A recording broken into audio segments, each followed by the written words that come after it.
Buenos días. Buenos días.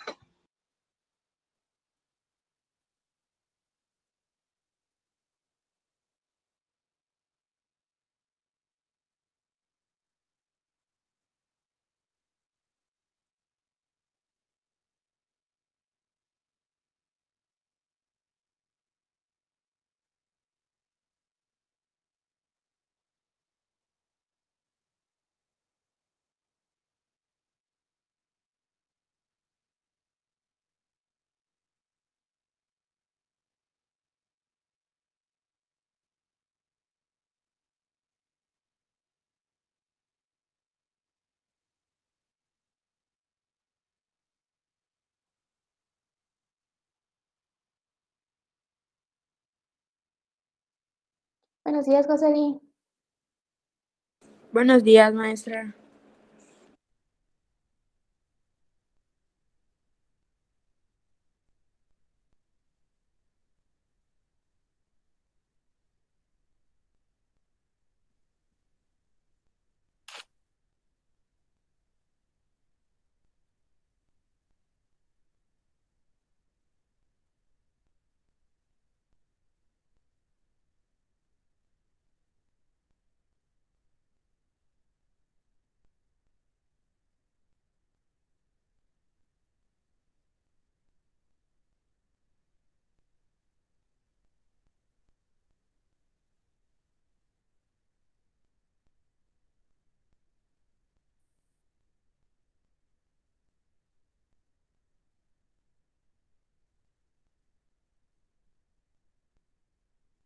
Buenos días.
Buenos días, chicos.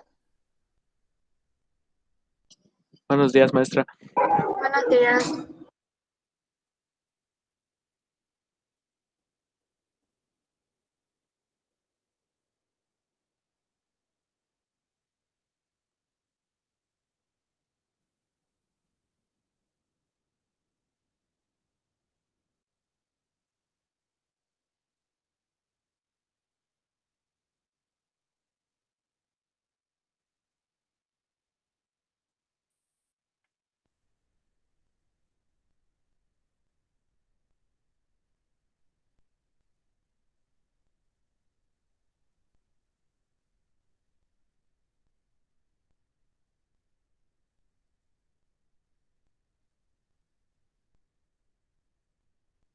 Ok, chicos, vamos a dar unos minutitos más para esperar a que ingresen más compañeros.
Ok, Damián, pero como comenté en el correo, las faltas por cuestiones personales sin ningún tipo de justificación me las tiene que confirmar tu tutor o tutora.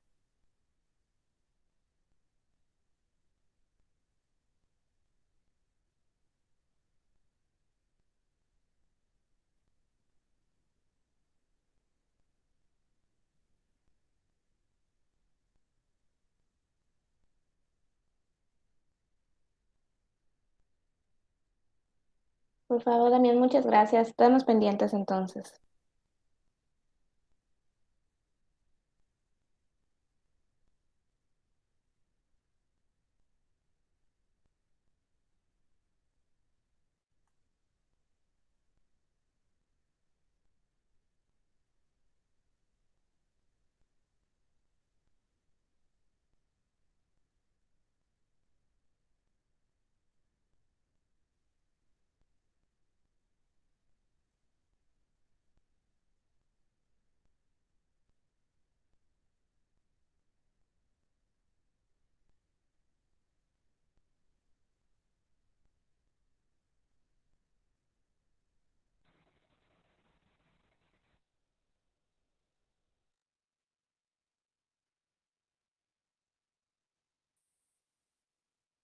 Buenos días, Jonathan.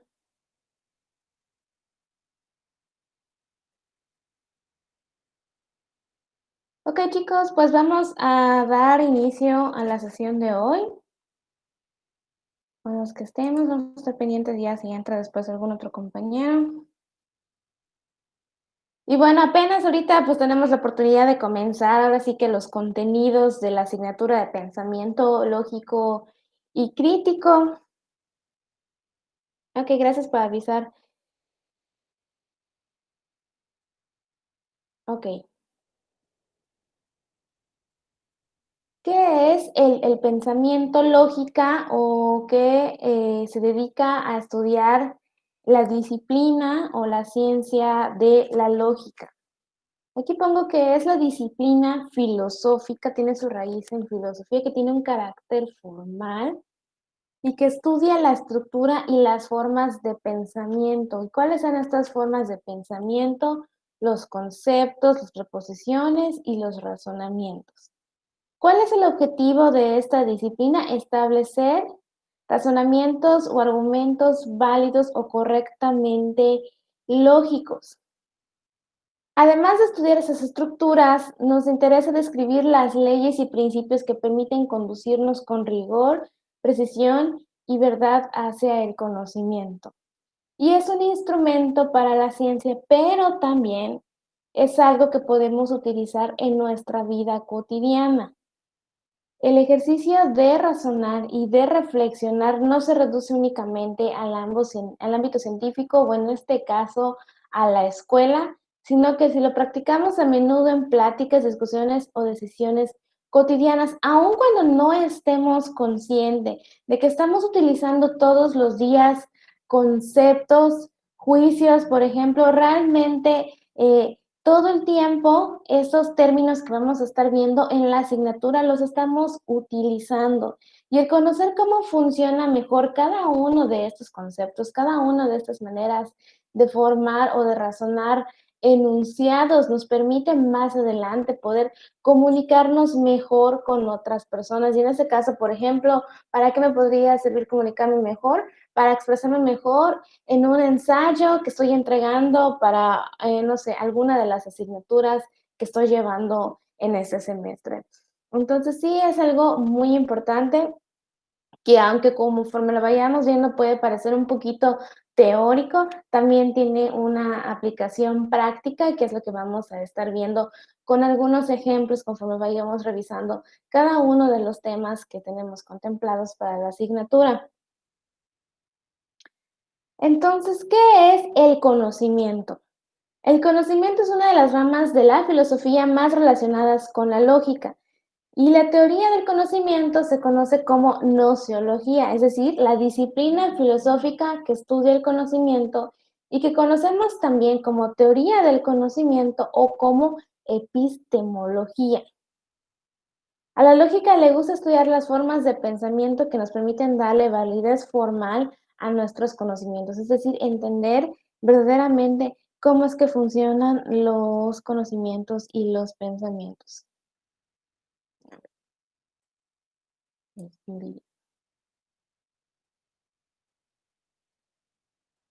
Ok, conocimiento. El conocimiento puede ser al mismo tiempo tanto un proceso como un resultado. Son dos maneras diferentes en las que podemos definir conocimiento cuando nos preguntan a qué se refiere.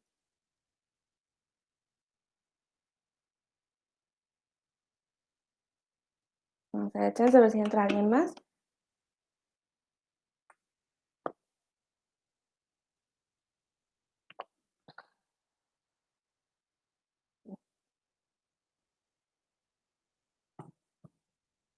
El conocimiento visto como un proceso es aquella actividad mediante la cual el sujeto, al ponerse en contacto con un objeto, adquiere en su interior una representación de este último. Mientras que si lo vemos como un resultado, nos vamos a estar refiriendo a una reproducción hecha por la facultad cognitiva, por nuestra capacidad para pensar en nuestro interior. ¿A qué se refiere esto? ¿Qué es lo que estamos viendo en esta imagen?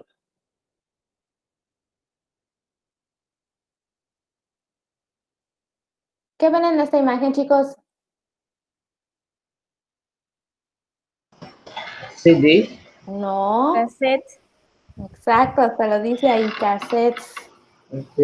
Ah, Ok, Jonathan, aprovechando entonces, ¿nunca habías visto un cassette en tu vida? sí, sí lo he visto. Ok. ¿Alguien no había visto nunca un cassette? ¿O sí lo habían visto todos? Ok. ¿Qué sucede con, por ejemplo, este cassette? Mientras están observando esta imagen, están desarrollando en su interior una representación de este objeto. Entonces, cuando les digan cassette, se van a imaginar este dispositivo de plástico en la mayoría de los casos, que es en rectangular, que tiene dos círculos en el centro. Si yo les cubro esta imagen y ya conocen lo que es un cassette y llega una persona y en la plática mencionan la palabra cassette, ahí es cuando van a volver a reproducir la imagen de lo que estamos viendo en ese momento en el PowerPoint. Por ejemplo, si una persona en este caso no hubiera visto nunca un cassette, probablemente iba a reproducir justo esta imagen que les estoy compartiendo porque es su única referencia. Pero para los que ya conocían un cassette, o por ejemplo, para los que son aficionados a las cosas vintage, a las cosas antiguas, a lo mejor sí en su mente visualizarían otro modelo de cassette. Entonces, ¿cuál es el proceso del que estamos hablando? Estamos observando un objeto, que en este caso son los cassettes. ¿Y cuál es el resultado? Que tenemos esta imagen visual que podemos describir de la misma forma que podemos ver esta imagen aquí en esta dispositiva. ¿Cuáles son los elementos que conforman el conocimiento? El sujeto y el objeto. El sujeto se refiere a las personas que perciben algo a través de sus facultades cognitivas, de su capacidad para comprender la realidad, mientras que el objeto es el ser percibido por el sujeto. Ojo, aunque le digamos objeto, esto puede ser algo material o puede ser algo no material. Podemos estar hablando de algo tan sencillo como un celular o podemos estar hablando incluso de una persona.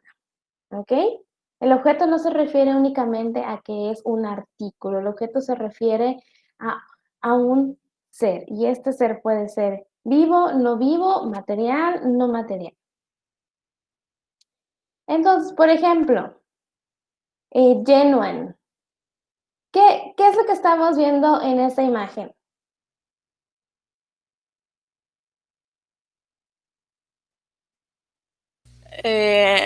Los elementos o No, estoy hablando de la foto. un gato Así es. que no, Ok. bueno, un gato. Ok. En este caso, estamos hablando del proceso de conocimiento. Estás procesándolo. Entonces, el objeto aquí es el gato, que es lo que estás percibiendo. Entonces, tú eres el sujeto. A ver.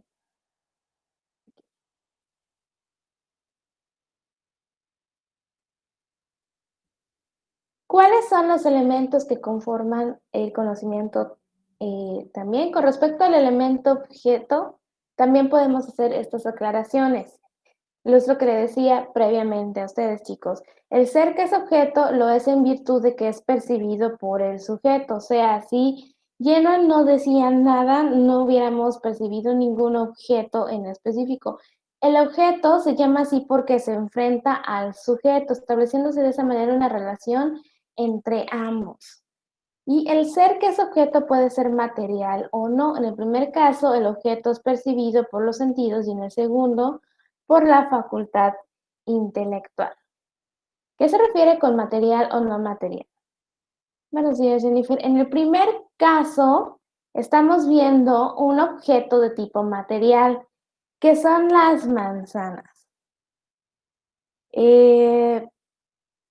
Una manzana la pueden morder, van a sentir un olor característico, por ejemplo, en algunos casos puede ser, puede oler dulce, en otros puede incluso prácticamente no desprender ningún tipo de olor.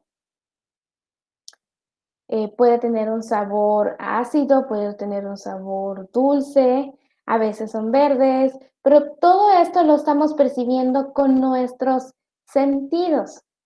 Mientras que por otra parte tenemos un objeto de tipo no material, como aquí les estoy poniendo un ejemplo de amor, ¿ok?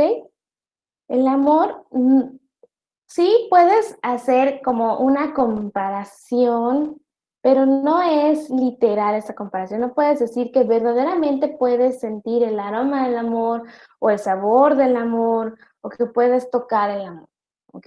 Aun cuando artísticamente de repente se pueda describir como si lo pudiéramos percibir con los sentidos, esto no es así, al menos no de la misma manera en la que percibimos, por ejemplo, las manzanas. La operación es otro elemento del conocimiento que consiste en el acto o serie de actos necesarios para que el sujeto se ponga en contacto con el objeto y adquiera una representación interna de él. Y esta representación interna se refiere a la reproducción del objeto hecha por la facultad cognitiva en el interior del sujeto. Es como si tomáramos una fotografía mental de lo que estamos viendo. ¿Cuál es la operación? En este caso yo les dije, díganme qué es lo que están viendo en esta fotografía, que eran los cassettes. Entonces, ¿cuál es la operación que ustedes estaban realizando para adquirir un nuevo conocimiento? En este caso era la observación. Ustedes estaban observando la imagen que yo les pedí que ustedes vieran. ¿Y cuál es esa representación interna? En este caso, la fotografía específicamente. Pero no quiere decir necesariamente que siempre vamos a observar o que siempre vamos a ver fotografías. Les repito, eso es una imagen más bien como una foto, pero mental. Si ustedes están viendo el gato, en lugar de verlo aquí en mi diapositiva a través de la fotografía y en la vida real, aún así se les va a grabar esa imagen en sus mentes. Ahora, los conocimientos podemos clasificarlos en diferentes categorías y ojo, porque esta parte es lo que lo que vamos a realizar en la primera actividad de aprendizaje, que son los tipos de conocimiento. La teoría del conocimiento se pregunta en qué consiste el conocimiento y si en realidad podemos conocer las cosas que nos rodean y aborda una serie de aspectos en torno a una serie de problemas respondidos por diferentes corrientes. Es decir, a lo largo del tiempo, las perspectivas han cambiado de cierta manera lo que es y lo que no es conocimiento. ¿Ok? No existe una definición universal acerca de lo que se refiere al conocimiento. Un ejemplo de ello es lo que les acabo de comentar. ¿Qué les acabo de comentar? Que el conocimiento, por ejemplo, puede ser tanto un proceso como un resultado de ese proceso. Se refiere a dos cosas. Entonces, el conocimiento tiene muchas definiciones y aquí vamos a ver cómo se clasifica el conocimiento con base en maneras de ver las cosas diferentes. Y los agrupamos en 4 grupos diferentes, que son estas problemáticas que mencionaba en el primer párrafo. El primero es el problema sobre la posibilidad del conocimiento. ¿El conocimiento de verdad existe o no existe? El segundo es el problema sobre el origen del conocimiento. ¿Cómo es que realmente se genera el conocimiento?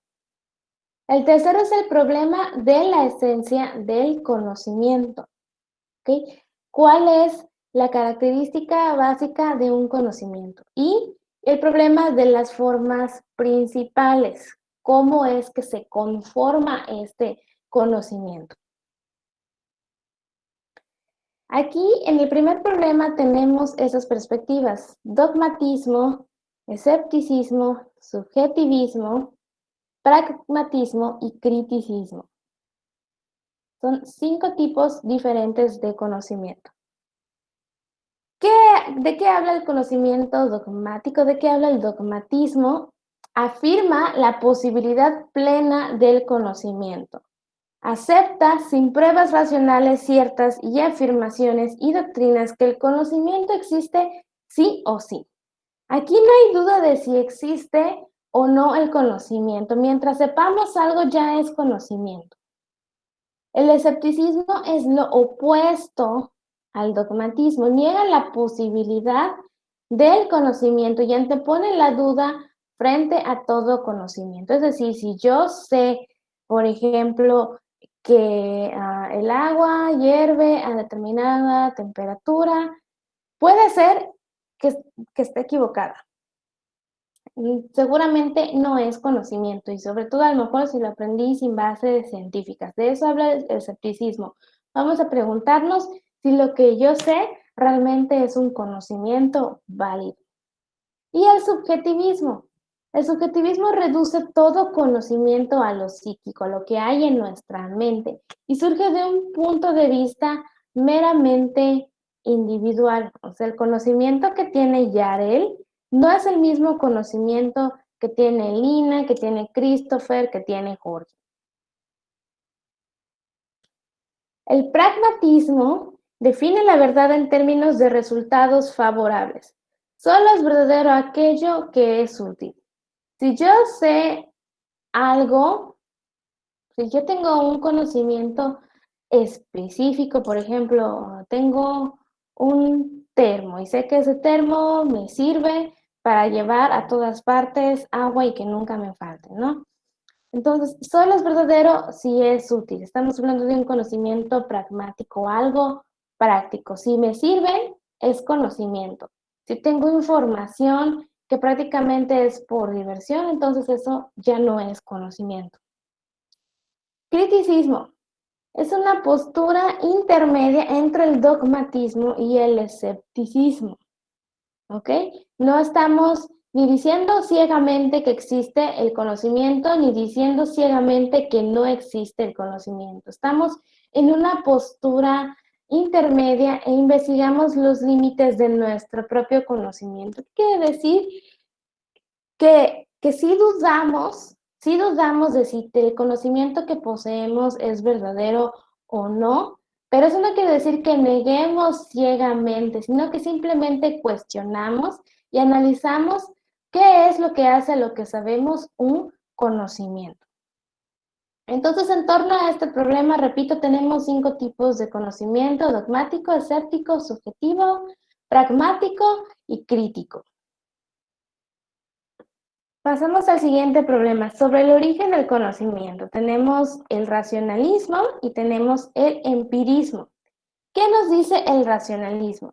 Considero la razón como única fuente de conocimiento auténtico, ¿ok?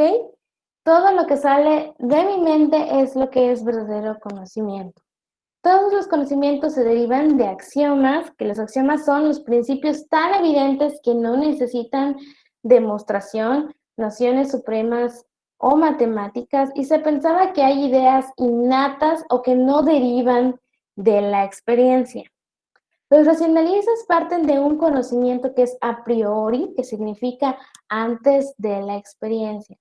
¿Qué es lo que defienden en resumen los racionalistas? Que no necesito experimentar las cosas para que yo pueda conocerlas, para que yo pueda tener un conocimiento. Mientras que el empirismo nos habla de que los orígenes se derivan directamente de la experiencia.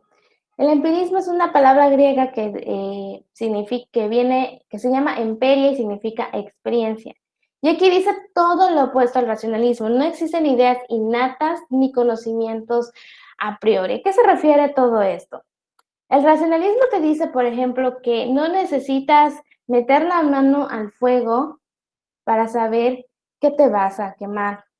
¿Ok? Tú lees en un libro lo mejor, cuáles son las consecuencias y nunca te quemaste porque aprendiste, tuviste conocimiento directamente de un libro o a lo mejor de tu mamá que te lo dijo y jamás metiste la mano al fuego, no te quemaste. Eso es un conocimiento a priori. No tuviste ninguna experiencia, pero tenías el conocimiento que se te fue transmitido a través de otros medios. Por el contrario, si yo agarro y meto la mano al fuego, me quemo, ya no lo vuelvo a hacer porque aprendí de mi experiencia, de una acción que yo realicé, que el fuego no es bueno para mi piel, que definitivamente te va a quemar. Entonces, es una diferencia de racionalismo, aprendo sin tener que vivirlo yo mismo, y el empirismo, aprendo viviendo, teniendo experiencia. En el problema de la esencia del conocimiento tenemos el realismo y el idealismo. El realismo dice que la realidad es independiente de la conciencia. La mente retrata las cosas reflejándolas fielmente. O sea que si yo, sujeto, dejo de existir, eso no quiere decir que la realidad deja de existir, de que el mundo deja de existir o que otras personas dejan de existir. Y el conocimiento es realmente lo que les decía, una fotografía mental que yo obtengo de una realidad que ahí está independientemente de si yo estoy o no. Mientras que el idealismo menciona que no existen cosas reales, independiente de la conciencia que lo conoce. Es una relación más directa que tenemos sobre el objeto. Si yo no estoy viendo en este momento un carrito de compras, no existe ese conocimiento. Tiene que haber una relación directa. Si no hay sujeto, no hay objeto. El idealismo puede ser subjetivo u objetivo, que primero, son todas las cosas que nos rodean, dice que todas las cosas que nos rodean son contenidas de nuestra propia percepción, algo muy parecido a lo que decíamos sobre el subjetivismo. Mientras que dice el otro que las cosas son construcciones de la mente. ¿Okay? Uno habla sobre lo que vemos en nuestra realidad y otro habla sobre lo que hay en nuestro interior. Entonces, para una perspectiva, la realidad está ahí, sí o sí, independientemente del sujeto, y para la otra perspectiva, la realidad no está ahí si no hay un sujeto que perciba esa realidad. Y finalmente, las clasificaciones que están alrededor del problema de las formas del conocimiento. Este problema se plantea en qué forma conocemos, cuántas formas de conocimiento podemos distinguir, y se han identificado por lo menos dos formas de conocimiento. El primero es el discursivo y el segundo es el intuitivo. Este conocimiento discursivo es la forma más común o conocida del conocimiento y se adquiere de manera inmediata a través de operaciones lógicas que pasan por diversas etapas. Para llegar a una conclusión se requiere pasar por ciertas premisas o juicios. es decir, afirmar o negar algo. ¿Cuál es un ejemplo de esto? Tenemos, por ejemplo, todos los perros son mamíferos. Pluto, que es el personaje que estamos viendo en esta imagen, es un perro. Entonces, si todos los perros son mamíferos, entonces Pluto también es un mamífero. ¿Por qué? Porque es un perro. Ahora sí que estamos hablando de deducciones, de tener información, combinarla y llegar a un conocimiento. El segundo es el intuitivo. Recibimos un conocimiento inmediato de las cosas solo por intuición. ¿Qué es la intuición? Es el conocimiento inmediato de un objeto. Ahora, tenemos tres tipos de intuición. Uno racional, uno emocional y uno volitivo. El racional se aprende a través de la razón, de nuestra mente, y lo que capta son las esencias, ¿ok? Características necesarias. Por ejemplo, aprender la esencia, aprehender de un triángulo como figura cerrada de tres lados. No necesariamente tengo que estar viendo físicamente el triángulo, pero estoy aprehendiendo porque no estoy afirmando ni estoy negando algo, simplemente estoy conociendo qué es un triángulo. Estoy adquiriendo un nuevo concepto. ¿Ok? Y para que un triángulo sea un triángulo, la esencia es que tiene tres lados, que está conformado por tres lados, que pueden ser tanto iguales como diferentes. Entonces, la característica esencial ahí es tres lados. Tenemos un tipo de intuición emocional que se percibe a través del sentimiento y capta valores. Por ejemplo, captar el valor de una acción valiente. Juan salva a un niño que se está ahogando. Entonces estoy diciendo, wow, Juan es muy valiente porque se atrevió a tirarse al agua para rescatar a ese niño. Y tenemos una intuición volitiva que se percibe a través de la voluntad y capta objetos existenciales. Por ejemplo, Pedro capta o intuye que el sentido de su experiencia estriba en la superación personal. Voluntad relacionado directamente con la superación personal. Estamos hablando de situaciones más abstractas. Y finalmente, el pensamiento. ¿Qué es el pensamiento? Los pensamientos se definen como una serie de representaciones internas.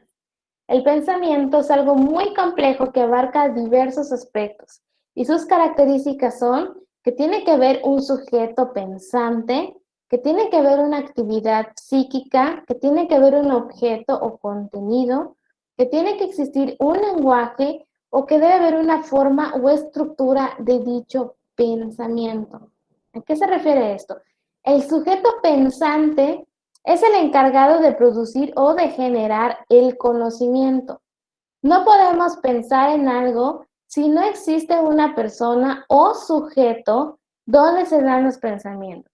Es decir, si no existimos nosotros, por ejemplo, ahorita, digamos que se me olvidó que tenía que tender la cama, estoy pensando en cosas, pero si nosotros personas no existimos, entonces ahí sí no pueden existir dichos pensamientos. ¿Por qué? Porque nosotros como sujetos pensantes generamos o fabricamos dentro de nuestra mente estos pensamientos.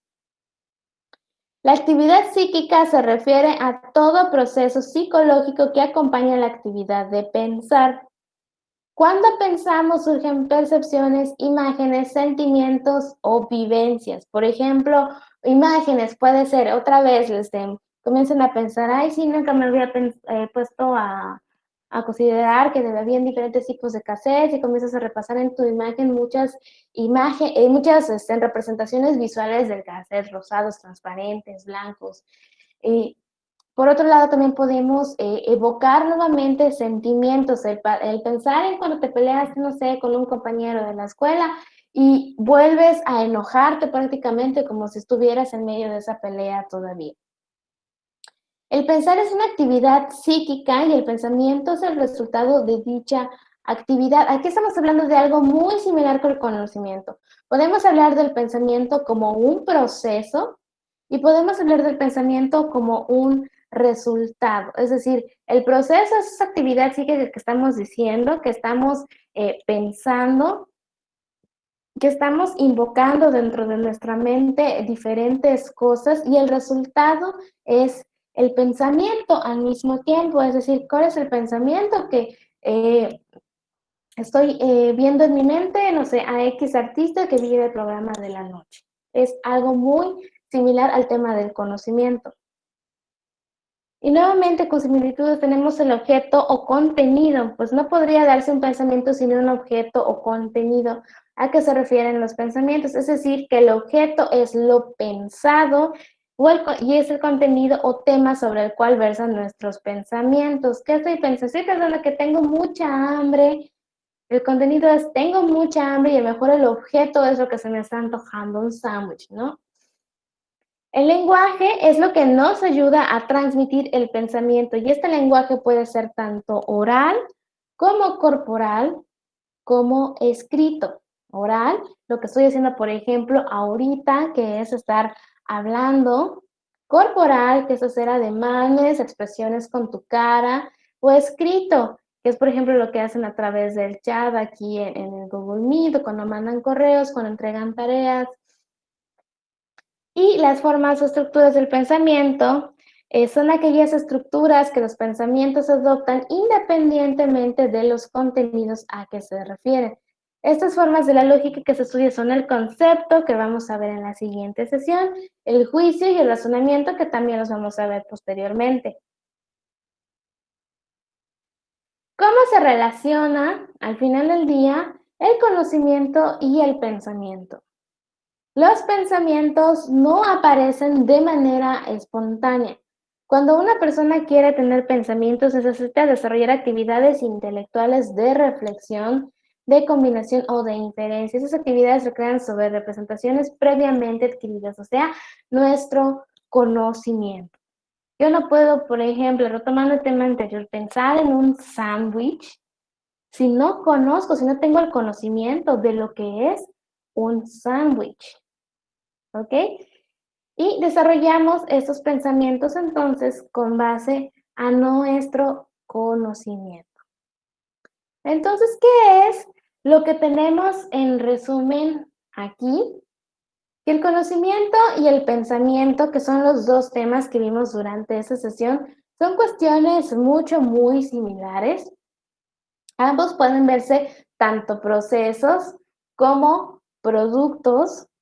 Y esos procesos nos permiten percibir nuestra realidad y luego evocarlos dentro de nuestra mente, que es esta famosa actividad cognitiva de la que hemos estado hablando todo este tiempo. Y el conocimiento, a su vez, se divide en varias categorías dependiendo de las ramas, que estas ramas se crearon principalmente en la filosofía, pues recordemos que la lógica como tal también surge de la filosofía.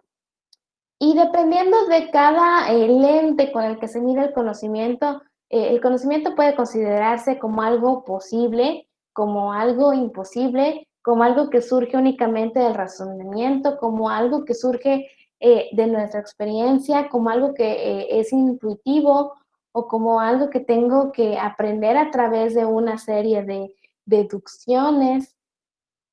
El conocimiento toma muchas maneras. ¿Ahora alguien tiene dudas con respecto a a estos dos temas que conforman la primera unidad de pensamiento lógico y crítico? Chicos, ¿dudas? Alejandro, ¿hay dudas? No, maestra. ¿Seguros? Porque les voy a marcar sus hadas después de esta sesión. No, maestra, todo bien. Ok, perfecto, chicos. Muy bien. Entonces, normalmente yo les dejo las actividades de aprendizaje en Google Classroom, pero ahorita estamos un poquito atrasados por todo lo que se ha dado con respecto a las evaluaciones diagnósticas de inglés, cambios y muchas situaciones que han estado fuera de nuestro control.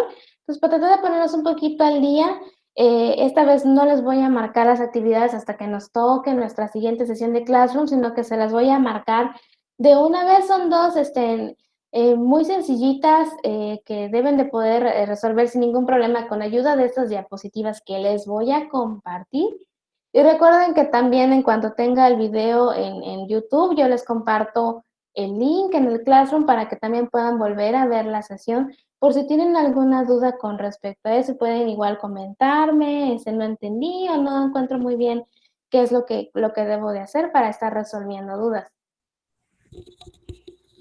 Cualquier duda se lo ponemos en los comentarios. Sí, lo pueden poner en los comentarios. Porque hay maestros que le ponemos comentarios y nunca nos responden. Ay, bueno, a mí en lo general, yo trato de ver todos mis comentarios. Yo prefiero en lo personal que me los pongan abajo de la actividad o que me los pongan en el muro, porque cuando son comentarios privados, de repente me llegan las notificaciones. Bueno, en la persona, yo tengo mi Classroom en el teléfono, de repente me llegan las notificaciones y quiero abrirlas y no sé. Y como los maestros tienen muchos grupos, eso sí les recomiendo, por ejemplo, si es en el Classroom, que sea comentar sobre la actividad, o sea, ahí mismo comentar, o incluso en el muro. Si no, igual ya saben que tienen mi correo electrónico, y si ya de plano sienten que necesitan como que una asesoría muy personalizada porque están muy confundidos con lo que hay que hacer, ahí sí ya me pueden contactar vía WhatsApp.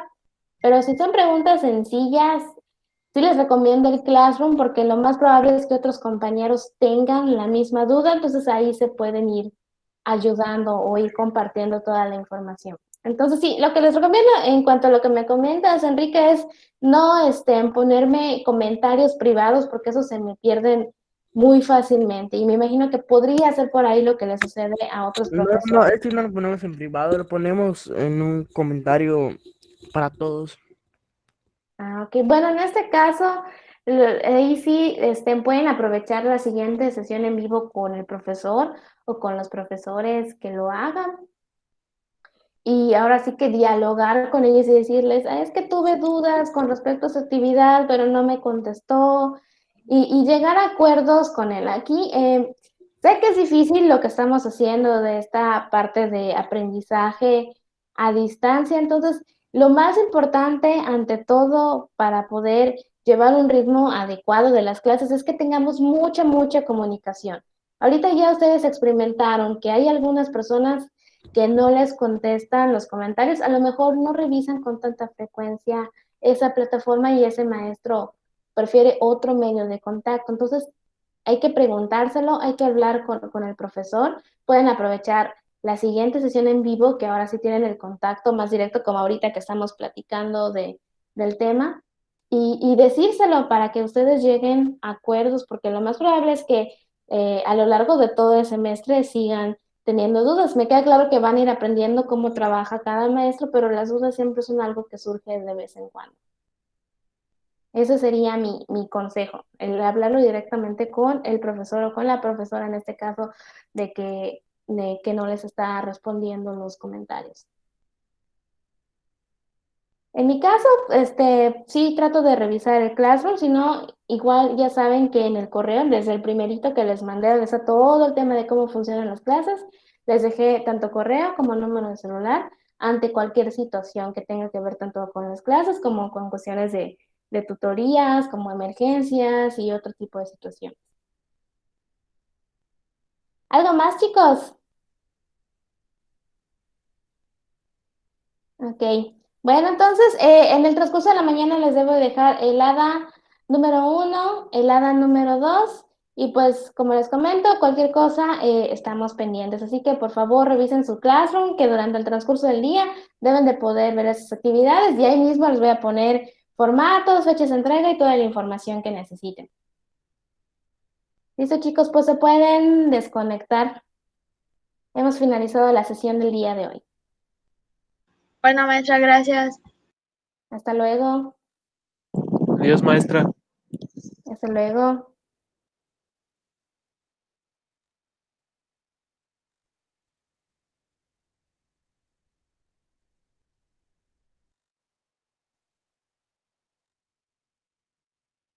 Nos vemos.